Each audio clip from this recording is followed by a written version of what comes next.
Welcome to Jump Podcast. I'm your host, Traveling Jackie, and I'm here to explore travel, adventure, and lifestyle in ways meant to motivate you to move and get out and see the world. Let this show be a source of travel advice and inspiration, but remember that in the end, it's you who takes the leap.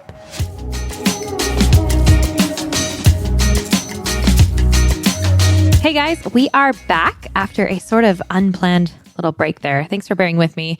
The last episode was right before I hosted my first virtual retreat in early May, and it's later June now. So it's been several weeks and a lot has happened in those weeks in the US. And I'm going to talk about that in a few minutes.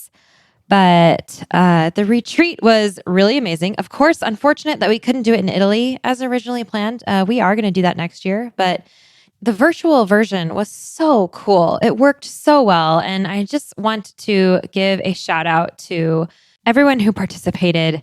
Thank you for showing up for yourselves, for each other. We had a fabulous group, and I'm really looking forward to hosting another retreat. So stay tuned for more in that arena. You can follow updates at travelingjackie.com/retreat if you want to learn more about that. And since that was my big, huge project that I undertook during lockdown, which was transferring my retreat into a virtual experience, I ended up needing to just take a little break from all of my work and allow myself some personal time to just recharge. This has been a crazy season, just full of ups and downs. One of the ups that I am so grateful for is that this show has recently been featured in both the New York Times and Travel and Leisure. Just massive features. It's amazing to me to watch this show continue to grow. So if you are new here, welcome to Jump. I'm glad you're here. I cannot take all the credit for this show's growth because, as my longtime listeners are well aware, I would not still be here without them. This show is one part me and one part you and the rest of my incredible listeners out there. And I have to add, obviously, a shout out to my brave guests and my saint of an editor, Hayden, who was originally a listener as well. So this is a group effort we've got going on here. We're all on this adventure of a podcast together. So welcome. Please dig around and explore episodes from the past 6 years. And please come over to Instagram. Say hi to me at Traveling Jackie. I love hearing from you guys. Let me know where you're listening from and what is inspiring you and what you want to hear more of. We're so grateful to Osprey Packs for partnering with us and supporting the podcast, so please stay tuned for more about them later on. I have an opportunity for you to join me in real life for some real travel. Here's the latest Jump Adventures update. We are going to Greece for a bike and boat island hopping adventure this May 9th to 16th, 2025, and we still have space left. Check out jumpadventures.com to learn more and book now. We're going to have a yacht all to ourselves with ensuite cabins on board, so you get to sleep in the same bed every night as we start in Athens and make our way west toward the island of Corfu. You'll have your own bike for the week, e-bike if you want one, for cycling the islands as we go, in between meals crafted by our private chef on board, and all the relaxing you want to do on the top deck under the Mediterranean sun. These bike and boat adventures are our most carefree and relaxed trips. All you have to do is say yes and show up, and there's still space. Head over to jumpadventures.com to grab your spot now, and we'll see you there. Currently, in case you're listening to this in the future, I just mentioned it's June of 2020, that is. The world is still pausing for COVID, and in the US, Black Lives Matter has been center stage. There is a lot going on right now, except for travel, unfortunately. And I want to talk about this movement for a few minutes because I believe it's important. I attended a Black Lives Matter rally here in Montana several weeks ago now. It was peaceful. It was beautiful. Thousands of people in my small town attended. It was super powerful. And I'm going to actually read to you something that I wrote and shared the next day on my Instagram. This was from June 1st. Despite wishing for travel to safely open, it feels necessary to be home right now. Wild and important moments are unfolding this week, and I'm glad I'm here to watch, listen, educate myself, and participate in my home country's happenings. Yesterday, I attended a rally in support of Black, Brown, and Native lives in my own community and across the nation. It was peaceful, powerful, moving, and eye-opening, especially when a young Native woman took the stage and vulnerably shared her fears surrounding the truth of her reality, which is so different from mine. Talk about courage, not to mention putting my white privilege in check. Today, I voted. I also took a lot of time figuring out which words to use here when there are a million thoughts in my head, but I realized that it isn't about having the right words to say. It's about listening. It's about being part of the conversation at all and not ignoring the heartbreaking, sick to my stomach feeling I get when I watch what happened to George Floyd or any of the news these days, for that matter. No, I don't yet have a list of resources or book recommendations or a blog post full of my million thoughts to share with you on this. If you have resources or books to share with me, please leave them below. What I know is that I want to be an ally, ask questions, learn the language, and be part of the conversation and the change. I'm so glad I'm not gone right now. This is important, and I want to show up. So after I posted that, I got some great responses and some good recommendations. And of course, there's no shortage of resources and voices just everywhere on every medium to meet us right where we are, which is so important because I think that in this movement, amongst all the noise and all the expectation and even all the shaming, it's really important to filter through that noise, even when a lot of it is good, and find a genuine connection, something like a book or a show or a person that speaks to us personally in such a way that will actually alter a foundation of thought within us and encourage us to design a new perspective and path to walk with empathy and solidarity and compassion and support for the Black community, and ultimately for being better humans and better allies against systemic oppression. I will speak for myself as a white person. I am recognizing that I have a lot to learn in this arena. So I want to understand that and know what it looks like for me personally to, quote, do the work. I know I'm going to continue learning every day, which means that even now, by the time this publishes, my thoughts are going to be updated. And some of you may agree with me on this. Some of you may not. My semantics may or may not be, quote, right. But it matters less what I say and more where my heart is in this and my willingness to learn and do. Because I believe that the only way to truly show up for this, for the Black community, is to be genuine in our desire to show up and not just give it lip service. And that is only going to come from true connection, true compassion. And we get that through education, through exposure, and from paying attention and listening, by having conversations, by doing the work, which won't happen overnight. So I just want to share one of the places where I personally am finding true connection and inspiration to keep learning and challenging myself to be a better ally. You may have heard of her. One of my friends and super successful, badass travel bloggers is Gloria Atanmo. She's a Black travel blogger. You guys may actually recall when she was on the podcast. I think it was 4 years ago now. And you may know her from elsewhere anyway, because she's kind of a big deal. She blogs at the Blog Abroad, and she is at Glow Graphics on Instagram. And she has been putting out some really interesting and educational tidbits of content on her Instagram lately. She knows it's not a Black person's job to educate white people, but she feels called to share and teach. So she's doing it. And I personally am so grateful because I already know and trust her, which takes out the filtering through the noise step for me there. She speaks to me.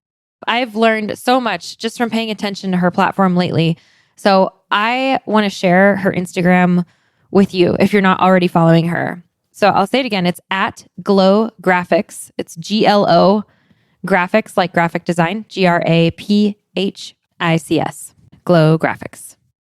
I highly respect her. She's an incredible human. So if you're interested in a Black voice from the travel industry to be listening to right now, follow Gloria at Glow Graphics. She just did a really great Instagram live interview with Gabby Bernstein, Gabby Bernstein is an author.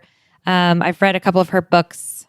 I think it's amazing that they got to do this interview together. It was just raw and honest, and I recommend spending the time to watch it. You can find it at Gabby Bernstein under her posts or on her IGTV right now. Glow has also created and published a resource called 30 Days and 30 Ways to Be a Better Ally. You can get it at allyresourceguide.com. I just started it. And if any of you want to do it alongside me, come on, let's do it together. I'd be happy to have some accountability buddies there. I just posted on Instagram when I started it on June 22nd. So you can leave a comment on that post of mine from June 22nd if you choose to do it as well. It'd be cool. And I would like to share a quote with you that you've likely heard before, but I've always seen it as sort of a roadmap for maximizing the human experience, especially because it lends to the curiosity of travel, which I, of course, have always been drawn to. You may recognize this.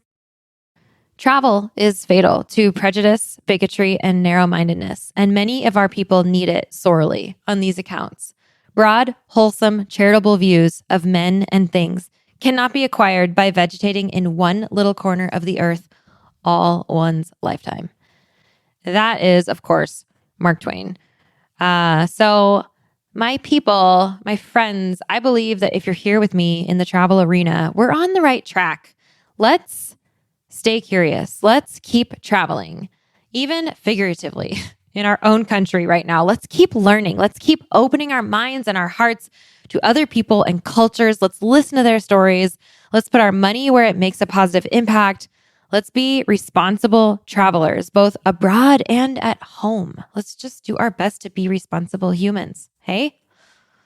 Also, I'd like to add, I hope that through all of this, that you are taking care of yourself right now. This is a hard time. There's a lot of heaviness in the world, just in general. And then we each have our personal lives with struggles on top of that, which means I think we need to exercise compassion big time right now, as much as we can towards others. And also, we need to be gentle with ourselves because our best efforts, our best love, our best energy, our most sincere compassion come from being our best selves. So I truly hope that throughout this entire crazy roller coaster season that you are okay and that you are prioritizing taking care of yourself right now.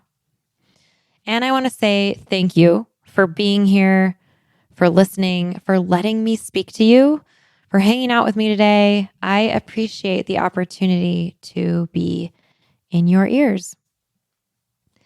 Since this is sort of an altogether strange time to have a travel podcast, I decided to take today to listen to you and what you want to hear. I put a call out on my Instagram asking for questions. So today we're doing an Ask Jackie session, which we have not done since episode 85. And I'm realizing there are probably a lot of you guys out there who have been listening for a while and haven't ever heard an Ask Jackie session. So, whoa, we're doing it today. So here are some of the questions and topics that we're going to get into today. COVID, of course, and travel, and when we're going to be able to travel again. How to overcome fear of not being athletic enough for adventure travel. What is the one item I cannot travel without? Fun and unique adventure honeymoon ideas. And there's going to be a lightning round style of some personal type questions. And we're also going to touch on how to create a successful travel podcast or business and grow your audience, and some other things sprinkled in there. You guys came out of all the fields with these questions. So thank you so much for those of you who submitted questions. I got a lot of them and I picked a lot of them. So We shall get into that today. Today's episode is supported by Manta Sleep at mantasleep.com. And if you guys are light sleepers like me or you ride planes, check this out. Manta Sleep believes having quality sleep is the foundation for everything good that happens in life. Honestly, I couldn't agree more. I go to incredibly great lengths to try to control my sleep environment because I'm such a light sleeper. And that, of course, includes traveling with an eye mask. Enter Manta Sleep. These guys have created a modular eye mask. So imagine little soft cups that comfortably fit over your eyes with zero pressure on your eyelids or lashes. They do not touch your eyes at all, which is the best part. No lines on your face, no messed up mascara, puffy eyes, or smushed eyelashes. And the eye cups are adjustable, so you can move them around to fit your face. Also, they're 100% blackout. I have had one of these for about a year now, and I especially recommend them for planes and naps. And you can use code JUMP10 to save 10% when you purchase from their website. So mantasleep.com, that's MANTA, like a manta ray. Mantasleep.com, check them out. They have more than just cool eye masks on their website. So let's give them some love for supporting the show. So we're going to start with the big bad COVID subject, which mostly will be strategies and resources for you to follow since things are changing every day. And this would be very quickly outdated if I actually gave you an update on what's open. So I'll go through the questions that you guys sent me. We had two that were sort of similar. When do you think you'll feel comfortable traveling internationally again? And what will make you feel comfortable flying or traveling again in a COVID-19 world? So here's what I think. Face masks may now just simply be the new normal for travel, even post-COVID. So I think we can just start getting used to wearing those in airports and on planes. As far as my own level of comfort goes for actually leaving my home and traveling, I will once it is safely allowed. That is already happening in Europe. The EU has mostly opened up to EU citizens, but unfortunately, because of numbers here in the US, we aren't welcome yet. I think we're going to be the last ones welcome. And I will bring with me a hand sanitizer or mask, whatever I need to carry with me, but I'm not afraid to travel. What we need to be aware of is spreading the virus, even if we ourselves are not immunocompromised, of course. So this means wearing the mask, sanitizing, washing hands, social distancing, all of the things that we've been learning. And, maybe not going to visit grandma or your friend with asthma right away after returning home. We still need to be smart about it. We absolutely have to be responsible. And if restrictions are lifted and we are safely allowed to move about the cabin, then I will go. You guys don't have to. Your decision to stay or go is yours once it is in your control, meaning right now it's not up to us until foreign governments decide to welcome us. And I am largely speaking for the US here. It depends on residents. So border restrictions right now depend on where you are right now, not necessarily your nationality. So I'm speaking for if you reside within the US, that's where my perspective is coming from.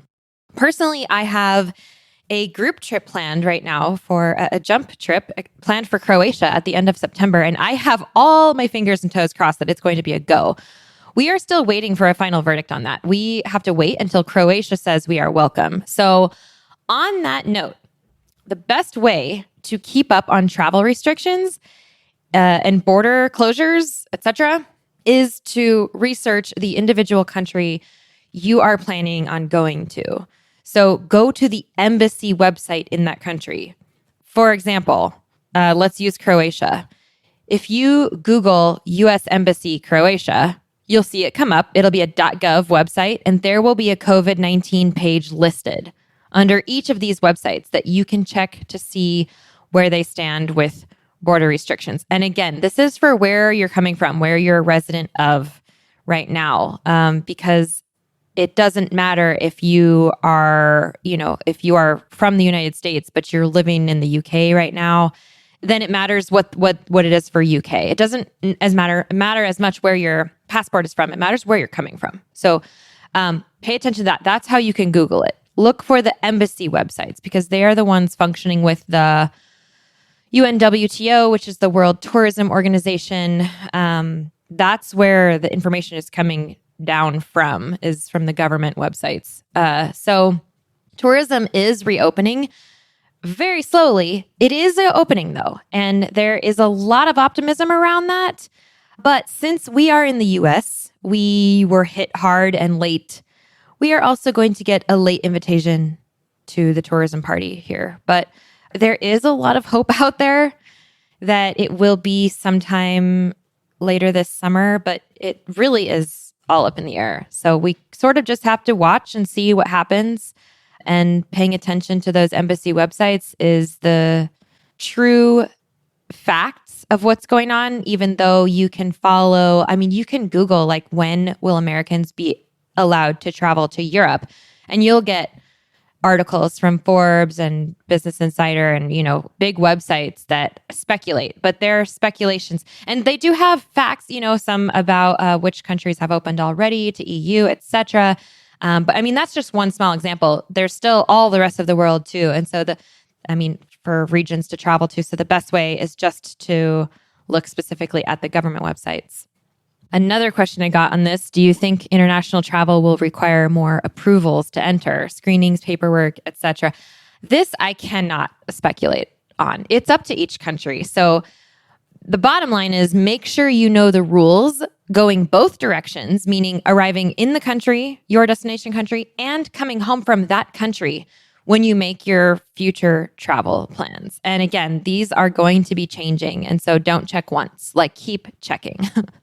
Keep checking up until you go, make sure you know what you're dealing with. It is going to be a rocky environment here for a while. So regarding flights, if you have a trip planned and you do not already have a flight, here's what I think. And please note, this is just my opinion, okay? How you spend your money and plan your trip is up to you and you alone. But if you find a good deal on a flight and you have a good feeling that you'll be able to go on your trip, then go ahead and book it for two reasons. One, most major airlines, and by the way, please don't book through a third-party service. No Kayak, no Orbitz, no Expedia. Don't do it. Book through the airline only, because that is what is going to make it the easiest for you to change later, okay, when you are dealing with one company. So number one, most major airlines are implementing pretty decent change policies right now. They get it, okay? So I'd say research the airline's current cancel or change policies for COVID. And if you feel good about it, just do it. And two, get cancel for any reason travel insurance. You can book anything at all with this insurance. You have to get it within a couple weeks of booking. They're different with their requirements there. So just know that you need to do it right away. But I'd say if you book anything during COVID, get this insurance right away, and then you're covered. You can also use your travel credit cards to book flights, and those cover trip cancellations. But during COVID, there is a lot of fine print. So I still stand with the cancel for any reason travel insurance. It's peace of mind. And if you need links or more information or just somewhere to start with travel insurance, you can go to travelingjackie.com/insurance, and you can poke around there if you want. There is a link there to a company that offers cancel for any reason travel insurance. It's worth doing your research on these things right now, okay? And basically what that does is it covers you for anything that's non-refundable. So if you're booking with any companies where there might be something that's non-refundable, your cancel for any reason travel insurance will come, that's where it comes into play, is what I'm trying to say. One last question on COVID. Are you planning on organizing another Patagonia trip post-corona? And the answer is a resounding hell yes. I'm not planning one for this fall of 2020, very sadly. It'll be the first time in 5 years that I haven't done that. But it's just because we don't know. We don't know if it's going to come back this winter or what. So I'm holding off on that for now. Although if we are allowed to travel, I might go anyway, because this bird cannot wait to escape the cage. On that note, though, if it does not come back this winter, if we don't get a second wave and travel continues to increase steadily, then I could see running another trip as early as March of 2021 to still get into the next season in Patagonia. So we'll see. A lot is just wait and see right now. It's really hard. I know, you guys, I feel your pain. Trust me. It's hard, but we do just sort of have to wait and see what happens. Or we get canceled for any reason travel insurance. But for my part, the amount of work that goes into planning the group trip, I'm not going to do that right now. I'm still just hoping that Croatia will fall right into that sweet spot, and that we'll be invited, that we'll be able to go. That trip is sold out at the moment. I do have a wait list. If you guys want to stay updated for any of that, which I just spoke about, my group trips, sign up for updates at jumpexperiences.com. We'll come right back to that. Let's take a moment now to thank our wonderful show sponsors. Osprey is the market leader in technical outdoor, travel, and everyday packs. And I've personally used Osprey packs since 2015. My favorites are the Fairview Trek 50 for multi-day hikes, the Cirrus 24 for day hikes, the Transporter Rolling Duffel 60, which is my trusty check luggage for faraway adventures, and of course, the countless packing cubes I use to organize everything that goes in them. We are proud to support each other on the podcast and beyond. We love getting outside, and we want to see more people outdoors. So find out more and join us at osprey.com. All right, let's move on to some other questions. There are a lot of questions here, so I'm just going to go through these sort of off the cuff. We're going to start with sort of adventure travel related. Then we have a couple packing questions, gear related questions. Then we'll do the personal questions and we'll end with some of the business related stuff. So, all right, here goes. How do you connect with people of other cultures, and more specifically, those who speak a different language? This is so fun. This is part of the adventure of travel. Personally, I'm a language person, and so I love to try and connect via language. But when that's not a possibility, even for me, I find one of the most incredible ways to connect with people is food. Food. If you do any kind of food experience when you are in your destination country, even if you don't speak the language, having a guide, take you through a local market where you get to interact with the vendors, or doing some sort of cooking class, or just having a meal, maybe at like an agroturismo, or like, that's hosted in someone's house, or food is a fabulous way to connect with people. So I highly recommend that you seek out meals, food experiences, culinary experiences. They are the ones you remember. Those are the ones you remember. And then of course you have, facial expressions, body language, and energy. Energy is a big one. You really can connect with people just without words, And then, of course, if you are feeling adventurous, I highly recommend that you learn some of their language. I like to try and learn at least some words, which are usually hello, please, thank you, goodbye. Cheers is one of my favorite ones. Smiling goes a long way.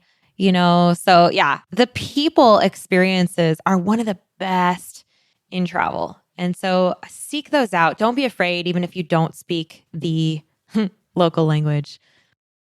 How to recreate a travel experience to someone you love who cannot physically travel so the person can experience. This is interesting.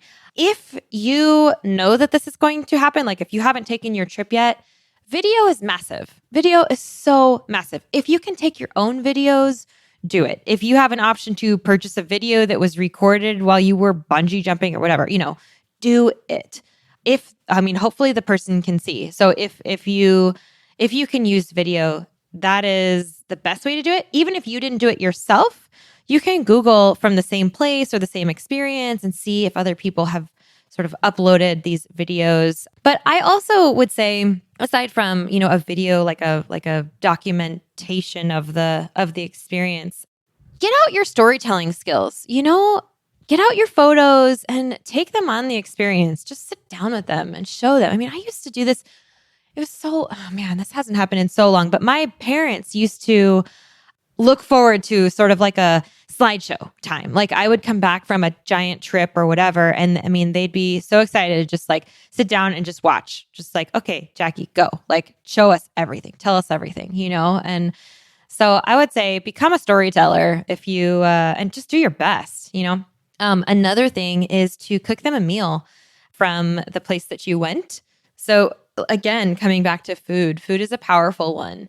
If you can learn a new recipe or something, you know, to kind of maybe recreate that experience for them, there are a lot of ways you can do it. I would say just get creative. That's a really good question. How do you compensate? Okay, this is kind of a strange question. How do you compensate the lack of travels to avoid post-travel blues? If I'm understanding you right, I think you mean right now, like, how am I dealing with not traveling? I don't know. That's what I'm going to go with. Stay busy. So travel is one of my passions, but I am a very passionate person. I have a lot of other passions. And so for me, it's find a passion project. Find a passion project, something that I can work on. And so for me, in the meantime, just while I haven't been traveling now, I've been working on, you know, my work, which I'm very passionate about. It's something that's keeping me busy, kind of keeping my head down. It's for a purpose. It's keeping me sane right now until I can travel again. But there are a lot of other ways that I sort of look to bring travel home. And I mean, I find that through music that I collect in other countries. That's a big one for me. Dancing is also a fun one, although usually that has to happen within my own home because I live in Montana. There's not a lot of diversity here when it comes to dancing and culture. Dinners, again, going back to food, you know, recipes, trying new things. Then there's also the escape of a really good travel book. I highly recommend Dan Brown to you guys. If you guys haven't read Dan Brown, he's so fun to read. He wrote The Da Vinci Code. You probably know that, but that is not even the best of his books. All of his books take place somewhere, like somewhere specific, usually abroad, and you just feel like you're there. So if you want a really fun escape travel book, Dan Brown. We have an entire list actually on the Budget Minded Traveler of travel books. So if you want, that was created by the BMT community on Facebook. So if you're interested in that, you can go to thebudgetmindedtraveler.com/books and see what's on there. Also movies. Travel movies are such a fun way to sort of just escape for a little bit. Some of my favorite travel movies are, well, Under the Tuscan Sun. Okay, yes, it's like my favorite movie. I love it. I will watch that movie on repeat. But Italy speaks to me, so it's one of my things. I also really like The Way. If you haven't seen The Way, check out The Way. It's about the Camino de Santiago.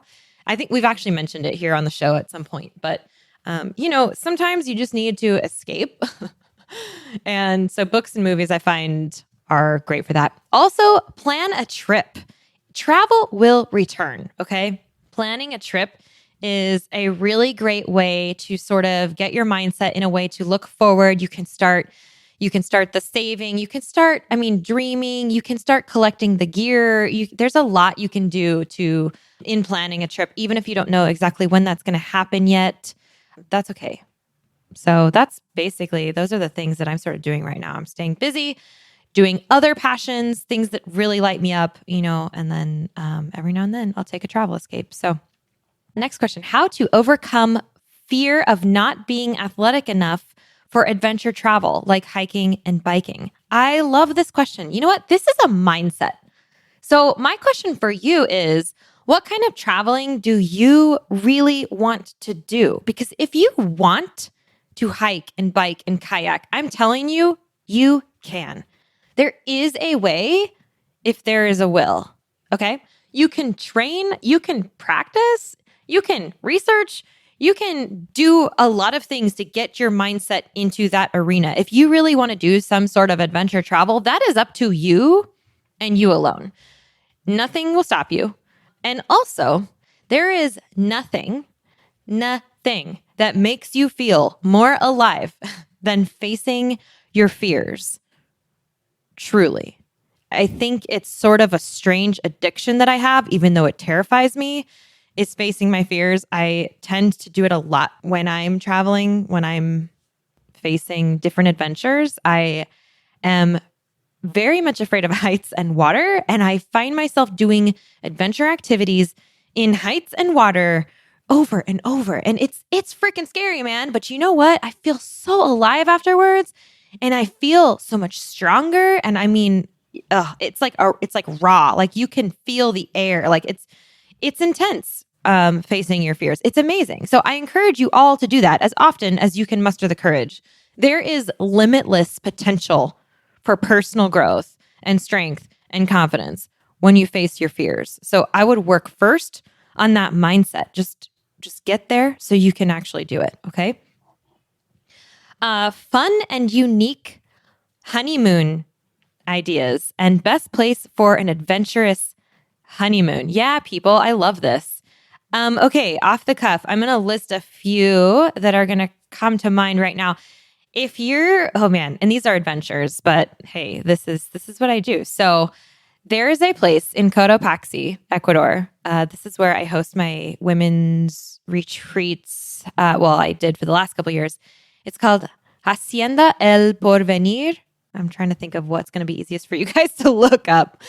I can put it in the show notes, but this is a highland, underline highland. It's 12,000 feet. So if you have issues with elevation, do not choose this one. But it is a family run. I know the owners. It's a family run hacienda way up next to Cotopaxi National Park. It is absolutely gorgeous in the Avenue of the Volcanoes.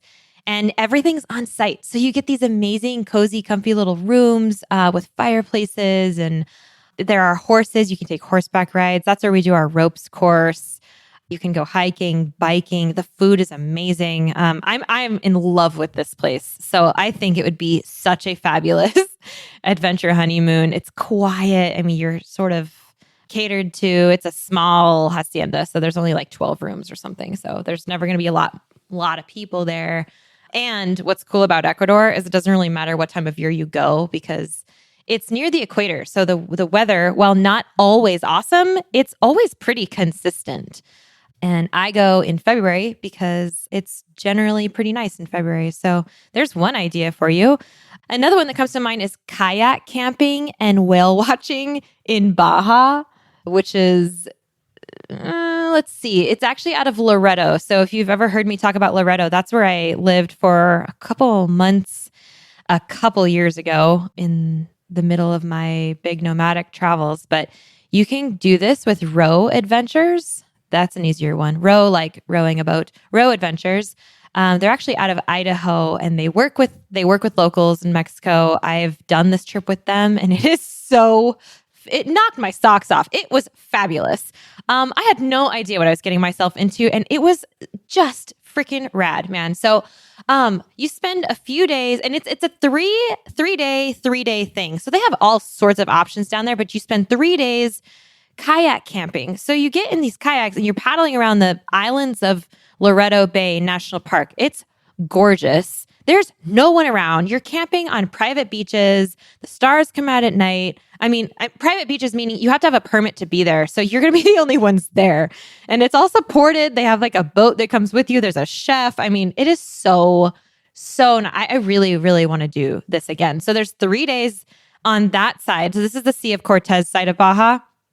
And then you transfer and you go over to the Pacific side and you go to whale camp. It's so fun. You stay in like canvas tents. This is like a perma camp for the season. They set it up and tear it down every year, but it's permanent like for the season.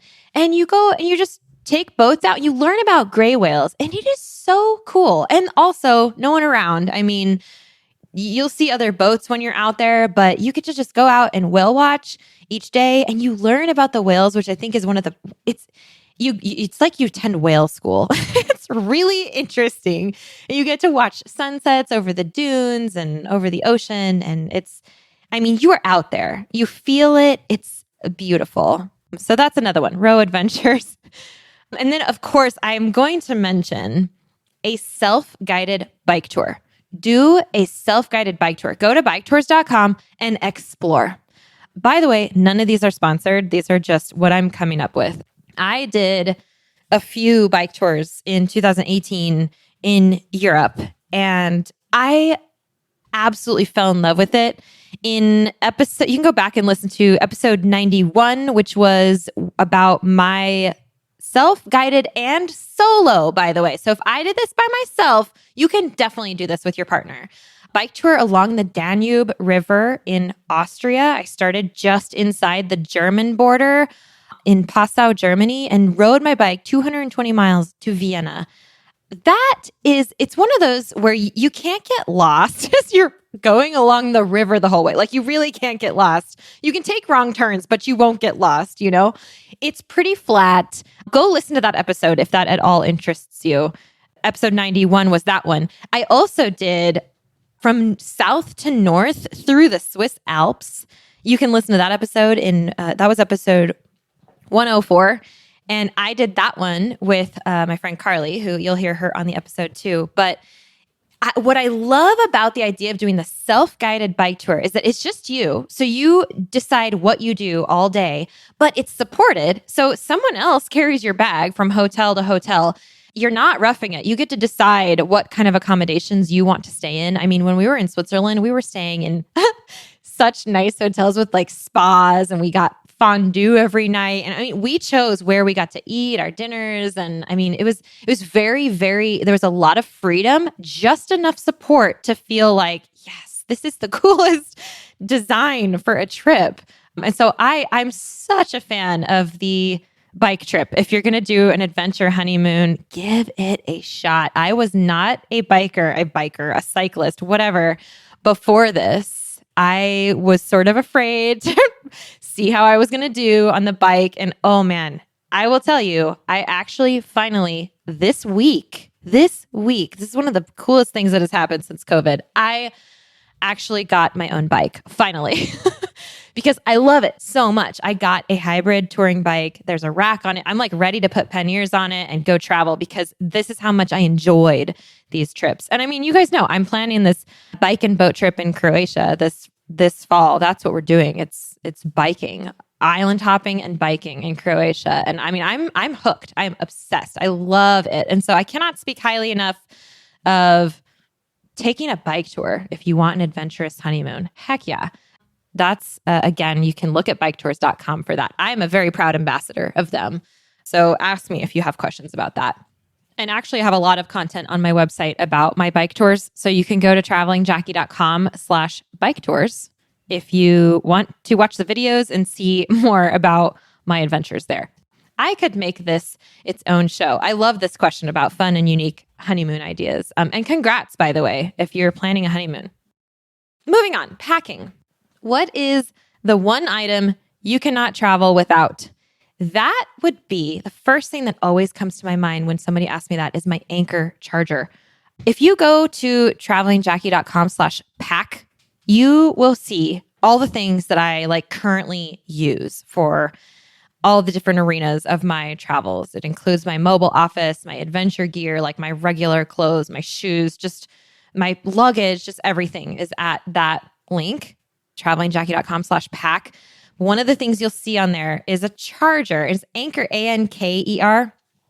It is a fast charging and holds multiple charges for my phone because, oh man, especially as a solo female traveler, I do not leave without my phone. I always have my phone. I have service wherever I go because I use T-Mobile. And so my phone can be my lifeline. And so I need to make sure that it is always charged. And I do not travel without my Anchor charger. And the Anchor is it's a great brand. I've actually had this exact charger. It's the one that I've had since 2015. I have not lost it. I've used it on the daily. It is still going strong. It holds like 6 charges. So anyway, I linked to that in that post, but that is definitely the thing that even here, I mean, it's sitting right next to me. I'm holding it right now because it's on my desk. It's what I use to charge, because it has a lightning fast charger, it's fast. And so it's actually what I use to charge my phone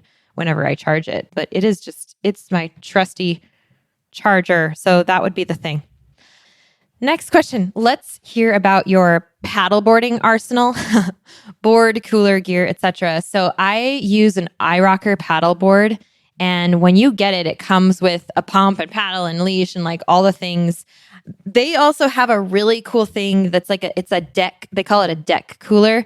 And it's just this little waterproof, which is important, zipper cooler that actually hooks to the straps on the board. And yes, it's a cooler, but I use it for whatever I'm taking with me. It's kind of like my replacement of a dry bag when I'm on my paddleboard, just because it's so easy to clip in and access and whatever. So I will throw my phone, my keys in it. And the handle is perfectly placed, like facing towards you, that it fits a beer can right in it. So I actually don't have, that was part of the question that I didn't say out loud, was beer holder.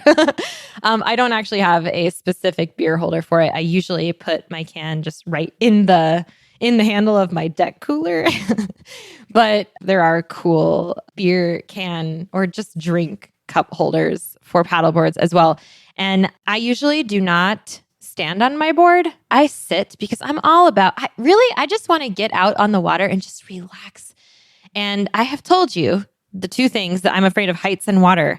And there's a very strange, sometimes both of those happen on a paddleboard, because obviously if I'm standing up, if you can see down into the water, it kind of gives me that vertigo, like that afraid of heights feeling, which is, it's really beautiful if you can see into the water. But then I'm like, wow, I cannot fall here. Like I don't actually want to be in said water. And usually what I want to do is just get out there, and that's my relax. Like I just sit, I have a beer, I fish. Sometimes I bring my fishing pole out on there. I also have a seat. So all of the things that I'm mentioning, the seat, the cooler, it's all from iRocker, but I'm also an iRocker ambassador. And so of course I'm going to have those things. I also have an electric pump from them that works really well. And that is one thing that if you're going to paddleboard a lot, I highly recommend getting an electric pump. It makes your life so easy. But I also have the kayak seat, is what I was going to say. They call it a kayak seat. It like converts your board to like a quote unquote kayak, and it straps in, and it sort of just allows you to sit back. And it's kind of like a Crazy Creek chair. You guys know those, the bleacher chair things that you can just sort of like, that would do the same thing. So you could just grab one of those and bring it with you. Thing is, this actually ties in. So it's pretty cool. And then one more thing on that, if you guys do want to see the stuff that I use, you can go to travelingjackie.com/iRocker. I like iPhone, iRocker. That's the kind of board that I have. So, I should probably mention it is an inflatable board. And I completely stand by inflatable boards. They're so easy to throw in the back of the truck and pump up with an electric pump. Highly recommend. Great question. It is paddleboarding season right now, and I'm so happy. I love getting out on my paddleboard. Next question. What do you do if you're staying at a hostel with no lockers or way to lock up your bag while you're out? It's a good question. First of all, so I don't stay at hostels anymore unless I'm in a private room, just because, like I mentioned, I'm a light sleeper. And so I don't prefer to share my room anymore. But in the past, if this were the case, I actually would rarely, you might find this strange, but I would rarely use the lockers anyway. I would just keep everything like packed up in my bag. I'm not a messy person when it comes to my backpack. It's kind of orderly. And so I would leave it all packed up and just leave it on my bed. Maybe you hang a towel over your bed, like to give it a little bit of privacy.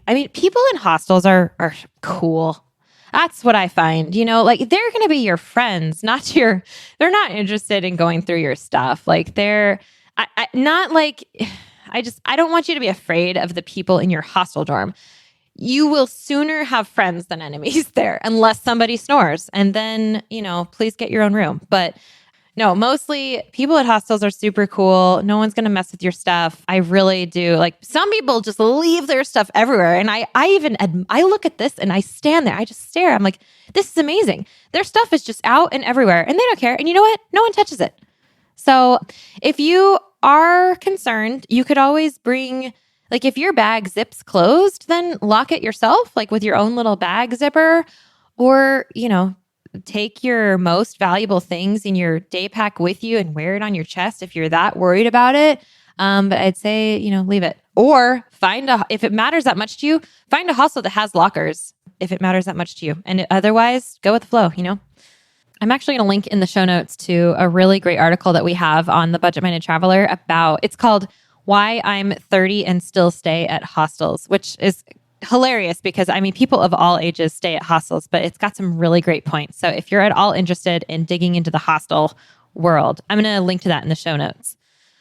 Okay, so let's do this lightning round of personal questions. We are actually really far into this episode already. So if you didn't create a career out of travel, what do you think you'd be doing? You know what?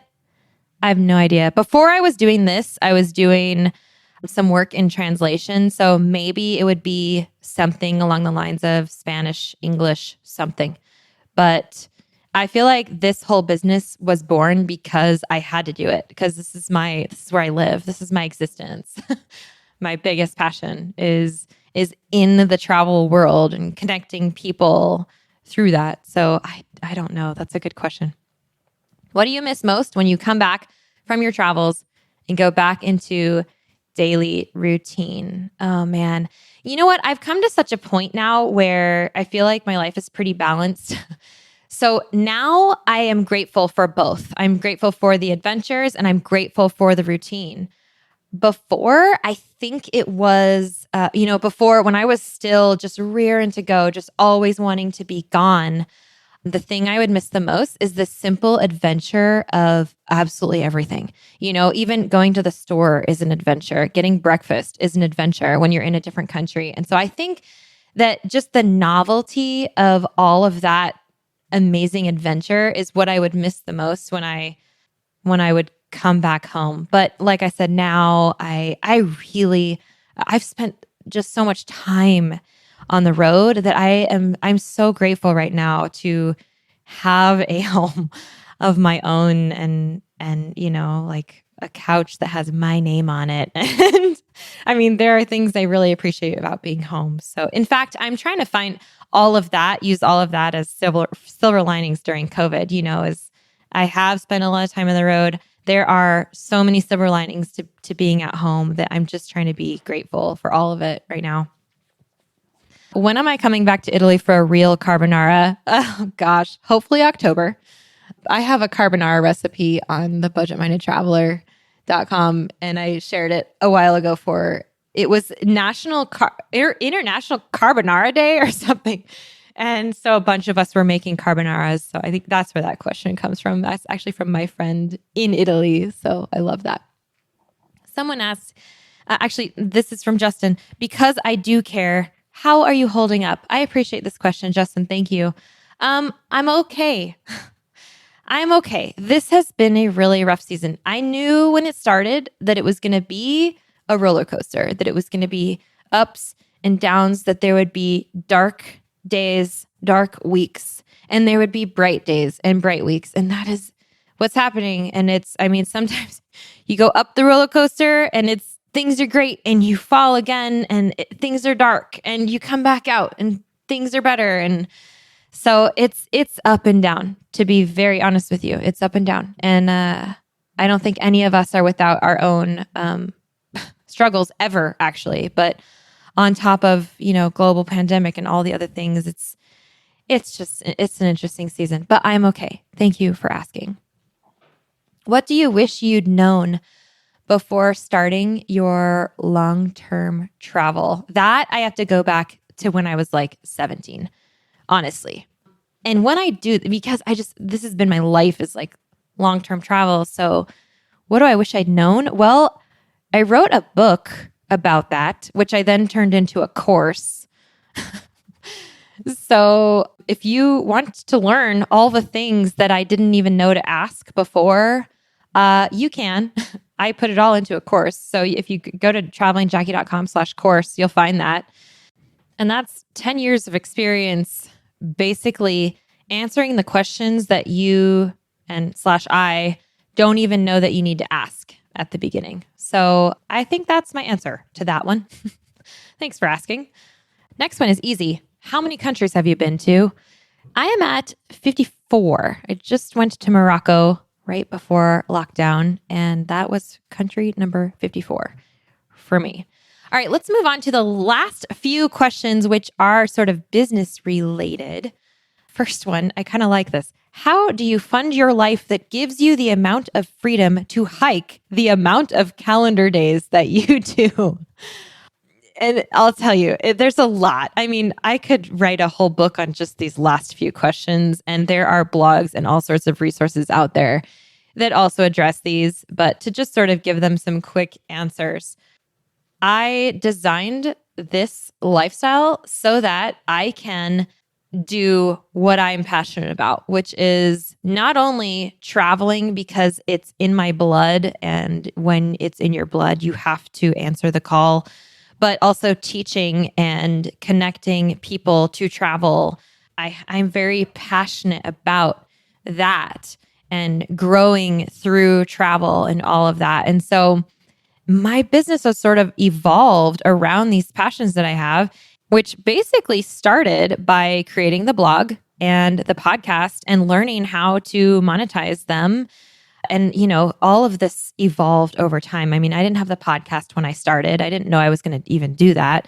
I didn't know I was eventually going to lead trips, although that was a silent dream of mine. So it started just by starting the blog and learning how to run it like a business, which I will give you a resource for that. That is smartpassiveincome.com. That's Pat Flynn. He has a podcast that is fabulous. If you're at all interested in having an online business or blogging for real, listen to the Smart Passive Income podcast. It's where I send everybody. And then be open to change, be open to growth and evolving, because like I said, I started with a blog. I didn't know I would be on a microphone 7 years later, still. So be open to what comes across your path as you are starting a business, because you're not going to be able to see every rung of the ladder above you. You just see the next one at a time and you work on that one, and then the next one will appear, etc. So it's a long process. How to create a successful or purpose-driven travel podcast or business. I'll give you the feel-good answer on this because like I said, I'm not the one to ask for the specifics. Actually, you can ask Pat Flynn. Like, he's the one who I learned a lot from at the beginning, and then you kind of just go out with resources from there. But I would say you absolutely need to be dedicated, 100% dedicated to whatever it is that you choose to do, and passionate about it. You need to love it because you're working on building your dream here, and especially if you're going to turn it into a business, you need to shine through that. It needs to be you. And I think that there's a lot of noise out there. And so if you can have a unique voice, a unique platform, that's how you're going to rise above. That's how you're going to differentiate yourself. And it's going to be uncomfortable in a lot of ways. And hopefully, if you have the right amount of dedication and drive behind it, then it'll work for you, Do something that sets you apart and make it epic. How to leverage travel blog to help make better connections and work with more people in travel. You know what? If you have a travel blog and you are looking to grow it and learn how to work in the travel industry, my best recommendation that I can give you is to go to a conference. And I'm thinking of which one to tell you to go to, but I would suggest starting with TBEX. TBEX Travel Blog Exchange is what it's called. They have them all over the world. There's at least one in North America each year. And it's a really good place to start because it kind of just gets your feet wet. You can learn from other creators, people who have gone before you in that path, and learn how to work with companies there. And you can network with a lot of people too. Networking is huge. Network. Reach out, meet people, collaborate, but go to conferences. My life has completely changed because of the conferences that I've gone to. So put yourself out there. Go. Make it happen if you're serious. And then the last one, how to grow audience and listeners with a new podcast. You know what? Be interesting and share good content. Be engaging. Be inviting. Share good content, though. If you can solve people's problems and inspire them, then they will listen to you. And so you've got to have good content. You've got to have epic content. And then again, there are so many ways by guest blogging or, getting on radars of other people. There's a lot of resources that you'll find when you start researching online business. In fact, Pat Flynn can share a lot of those with you. But surprise, there is no just magic trick. There is no elixir. There is no formula for just suddenly succeeding. You've got to put in the work and find your marketing hat to grow your audience. I definitely think that people underestimate the amount of work and dedication and ambition and just perseverance that has to go into your own blog in any niche, really. I really think that it might look better than it is. It's hard work, and it's why a lot of people don't last. And so you already know, I think, if it's for you. Like when I found out that this was a thing, that blogging was a thing, not even podcasting. When I found out that blogging as a career was a thing, I mean, I can't even tell you how 1,000% into it I was. Everything in me, I felt like had led to that moment of finding out that this is a thing. I'm like, oh, watch out, world. Here I come, And I mean, I knew from the beginning it was going to work. I knew because I was in charge. And so if you have the right, tools to be an entrepreneur, to market, to wear all the hats, to figure out what all the hats are and put them all on and do the thing, then, you can make it work. Just don't take it lightly. Please don't take it lightly for the sake of the industry. Don't take it lightly and give it your absolute all, because that's what we need. That's what we want to see. We want to see what you're passionate about, and if you've got it, it'll work. So, okay, I'm going to stop it there. I hope there was something insightful, helpful, educational, inspirational, maybe in there for you. Once again, thank you to everybody who submitted questions. I'm sorry if I didn't get to yours. I will try not to go so long between Ask Jackie sessions going forward. Also, I had a lot of links that I shared today, so I'm going to put some of them in the episode show notes, and you can always hit me up at Traveling Jackie on Instagram if you would like to say hi, or at jumppodcast.com for more about the show and my group trips, etc. Thank you so much for tuning in today. I appreciate you being here, truly. And I will catch you guys next time. Take care of yourselves.